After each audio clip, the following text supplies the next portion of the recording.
सास की दुकान। लक्ष्मी जी की 2 बहुएं थी, सुमन और राधिका, और 2 बेटे, अजय और सुशील। लेकिन लक्ष्मी जी के बहू बेटे उनको अपने साथ रखने को तैयार नहीं थे। बहुओं के तेज स्वभाव के चलते लक्ष्मी जी को अपना ही घर छोड़कर एक किराए की कोठरी में रहना पड़ रहा था। कुछ दिनों से उनके बेटों ने उन्हें पैसे देना भी बंद कर दिया था। ऐसी स्थिति में लक्ष्मी जी ने अपनी जमा पूंजी से एक छोटी सी दुकान खोली। एक दिन शाम के वक्त, अजय सुनते हो, तुम्हारी माँ ने दुकान खोली है। दुकान अब इस उम्र में दुकान पर बैठेगी वो। अब क्या किया जा सकता है, माँ की तो बुद्धि सठिया गई है।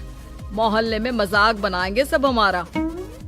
अरे जेठ जी, इसमें परेशानी क्या है अगर सासू माँ ने दुकान खोली है?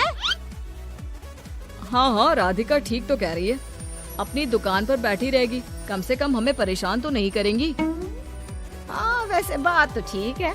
खुद के 2 पैसे कमाएंगी तो कभी कभार हमें जो खर्चा देना पड़ता है ना, वो भी देने से बच जाएंगे हम लोग।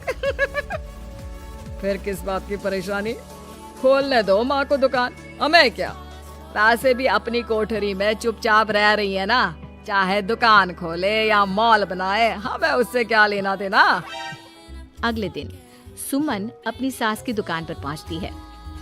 सासू माँ, आपकी दुकान में शक्कर है क्या? शक्कर जरा 1 किलो दे दीजिएगा। हाँ हाँ बहू, है ना, लो बेटा। 1 किलो क्यों, 2 किलो ले जाओ। सोच लो सासू माँ, घाटा हो जाएगा आपको। पैसे नहीं देने वाली मैं। देखो सुमन, ये मेरी दुकान है और यहाँ पर जो भी कोई सामान खरीदने आता है उसे पैसे तो देने ही पड़ते हैं। अरे सासू माँ, ऐसा क्यों करी आप? अरे देखो ना, घर पर आपका बेटा और पोते पोती दूध में शक्कर डालने के लिए कब से इंतजार कर रहे हैं। जरा उनके बारे में तो सोचिए। अरे ऐसी बात है क्या? अब मुझे नहीं पता था। बहू एक काम करो, वैसे भी पहली बार आई हो ना, ये शक्कर तुम ऐसे ही ले जाओ, पैसे देने की जरूरत नहीं है। अगले दिन राधिका भी अपनी सास की दुकान पर पहुंचती है। प्रणाम सासू माँ, कैसी चल रही है आपकी दुकान? बस बेटा, जैसे तैसे करके काम चला रही हूँ। तुम बताओ, घर में सब राजी खुशी है ना? हाँ हाँ मम्मी जी, सब कुछ ठीक ठाक है। बताओ राधिका बहू, कैसे आना हुआ? कुछ काम था क्या? वो ना मम्मी जी, मुझे जरा 5 किलो आटा चाहिए था। मेरे पैर में ना बहुत दर्द है, इसलिए बाजार तक जाने में ना तकलीफ हो रही थी। घर पर बच्चे भूखे बैठे हैं, सोचा आपसे ही ले लेती हूँ। हाँ हाँ, क्यों नहीं बेटा, ये लो 5 किलो आटा ले जाओ। हाँ, लेकिन मम्मी जी, आपने जिठानी जी को शक्कर फ्री में दी थी, तो मुझसे भी पैसे तो नहीं लेंगी ना? हाँ, अच्छा ठीक है बेटा, कोई बात नहीं, तुम ऐसे ही ले जाओ, बच्चों से क्या पैसे लेना। कुछ दिनों के बाद लक्ष्मी का बेटा अजय दुकान पर पहुंचता है। कैसी हो माँ, दुकान तो अच्छी चल रही है ना तुम्हारी? सब मोहल्ले वाले तारीफ करते रहते हैं। अब क्या करूं बेटा, तुमने तो मुझे सहारा दिया नहीं, गरीब माँ को घर से बाहर निकाल दिया। कुछ तो करना पड़ेगा ना अपना पेट पालने के लिए। वो माँ ना बहुओं की बहुत चिक चिक रहती थी। अब देखो कितनी अच्छी जिंदगी है तुम्हारी, खुद कमाती हो, खुद खर्च करती हो। इससे अच्छी भला कोई जिंदगी हो सकती है क्या? हाँ बेटा, दिल को बहलाने के लिए तुम्हारी ये बात भी सही है, लेकिन कोई बात नहीं बेटा, मैं खुश हूँ। अच्छा माँ, मैं क्या कह रहा था, जरा 500 उधार तो दे देना। कमाल की बात है बेटा, तुम मुझसे पैसे उधार मांग रहे हो। तुम्हारे पास पैसों की क्या कमी है? अरे माँ, इस महीने की तनख्वाह नहीं आई और आप तो अपनी बहू को जानती है ना, उसे शॉपिंग करनी है। जल्दी वापस लौटा दूंगा माँ। ठीक है बेटा, ये लो 500 रुपए, लेकिन देखो कुछ दिनों में वापस दे देना, मुझे अपनी दुकान के लिए माल भी तो खरीदना है। हाँ हाँ ठीक है माँ, जल्दी पैसे लौटा दूंगा। बहुत दिनों तक अजय अपनी माँ लक्ष्मी के पैसे वापस नहीं देता। और सुमन और राधिका बार बार किसी न किसी बहाने से अपनी सास लक्ष्मी की दुकान से बिना पैसे दिए खूब सारा सामान ले आती है, जिसकी वजह से लक्ष्मी को अपनी दुकान में बहुत घाटा होता है। फिर एक दिन जब राधिका सामान लेने के लिए लक्ष्मी की दुकान पर पहुंचती है। सासू माँ, जरा वो 1 किलो दाल तो देना। नहीं बहू, अब मैं तुम्हें या सुमन को कोई सामान फ्री में नहीं देने वाली। तुम लोगों ने कभी कोई मदद नहीं की मेरी, उल्टा मेरी दुकान से फ्री का सामान ले जाकर मुझे मुश्किल में डाल दिया है। लेकिन मम्मी जी, हम तो आपके बच्चे हैं ना। अगर इतना ही मेरे बच्चे हो तो फिर मुझे घर से बाहर क्यों निकाल दिया? देख बहू, अब मैं तुम्हें 1 रुपए का सामान भी फ्री में नहीं दूंगी। और जाकर सुमन को भी कह देना, आए दिन तुम्हारा पति मुझसे उधार ले जाता है और वापस भी नहीं लौट आता। राधिका गुस्से में घर वापस आती है। घर आने के बाद, क्या हुआ राधिका, बहुत गुस्से में लग रही हो तुम? सासू माँ की दुकान पर गई थी ना? सासू माँ का तो कुछ करना पड़ेगा, जब से ये दुकान खोलकर बैठी है। अक्कड़ तो देखो उनकी। अरे लेकिन हुआ क्या है? होना क्या है, दाल लेने गई थी, मुझे 4 बातें सुनाकर उल्टा भेज दिया, कुछ दिया भी नहीं। ये तो सासू माँ ने ठीक नहीं किया। देखो मेरे पास ना एक बहुत अच्छा प्लान है। कैसा प्लान भाभी? हम अपनी सासू माँ की दुकान में किसी चोर से कहकर चोरी करवा देते हैं और सारा सामान अपने घर मंगवा लेंगे। उसके बाद हमारे पास फ्री में सामान भी आ जाएगा और सासू माँ की अकल भी ठिकाने आ जाएगी। ठीक है भाभी, मैं आपका पूरा साथ दूंगी।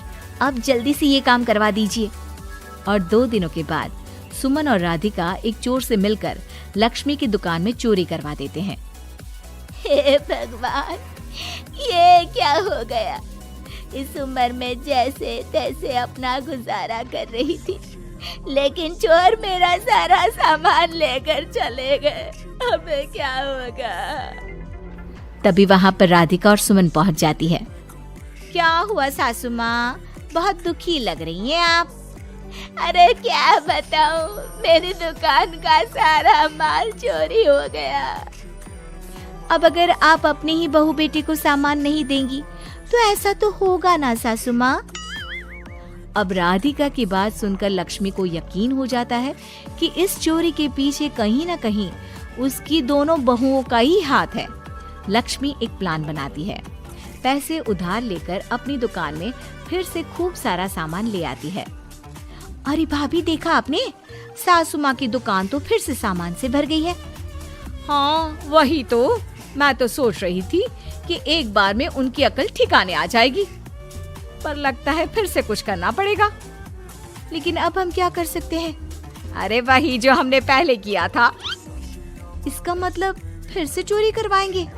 हाँ, उसके बिना हमारा काम कैसे चलेगा? और इस बार चोरी करने हम दोनों चलेंगे, कुछ नहीं छोड़ेंगे उनकी दुकान में। सुमन और राधिका दोनों मिलकर लक्ष्मी की दुकान में चोरी कर लेती हैं और सारा सामान चुपचाप अपने घर के स्टोर में लाकर रख देते हैं। लेकिन सुबह होते ही लक्ष्मी पुलिस लेकर सुमन और राधिका के घर पहुंच जाती है। इंस्पेक्टर साहब, मेरी इन दोनों बहुओं ने ही घर में चोरी की है। अरे ना ना इंस्पेक्टर साहब, ये हम पर झूठा इल्जाम लगा रही हैं। अरे हम क्यों इनकी दुकान में चोरी करने लगे?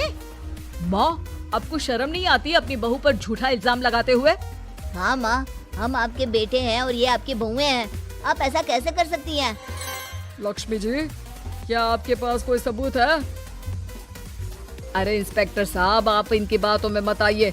ये हमारी माँ है और इनकी दिमागी हालत ठीक नहीं है, इसीलिए तो हमसे अलग रहती हैं। इंस्पेक्टर साहब, मेरी दिमागी हालत बिल्कुल ठीक है और मेरे पास इन दोनों के खिलाफ बहुत बड़ा सबूत है। बताइए क्या सबूत है आपके पास? आप जरा मेरी दोनों बहुओं के हाथ पानी से धुलवा दो, फिर सब कुछ साफ साफ पता चल जाएगा। अरे हाथ पानी से धोने से क्या होगा माँ? आप दोनों मेरे सामने अपने हाथों पर पानी डालिए। जैसे ही राधिका और सुमन अपने हाथ पानी में डालती हैं, उनके हाथों का रंग लाल हो जाता है और ये देखकर सब लोग हैरान रह जाते हैं। अरे ये क्या, तुम्हारे हाथों का रंग अचानक से लाल कैसे हो गया? क्योंकि मैंने अपनी दुकान के सारे सामान पर एक तरह का केमिकल लगा कर रखा था। मुझे पता था जो भी चोरी करने आएगा वो सामान को अपने हाथों से उठाएगा और उसके हाथों पर रंग लग जाएगा। अरे माँ, आप तो बहुत चालाक निकली। इसे चालाक नहीं बेटा, बुद्धिमान कहते हैं। और जिसके तुम्हारे जैसे बहू बेटे हो उसे थोड़ा बहुत तो अपनी अकल से काम लेना ही पड़ता है ना। शर्म नहीं आती आप लोगों को अपनी ही माँ को परेशान करते हुए? हमें माफ कर दीजिए सासू माँ, हम आइंदा ऐसी गलती कभी नहीं करेंगे। और हाँ, आपको अपने साथ रखेंगे, आपकी सेवा करेंगे और पूरी इज्जत भी देंगे। हमें माफ कर दीजिए।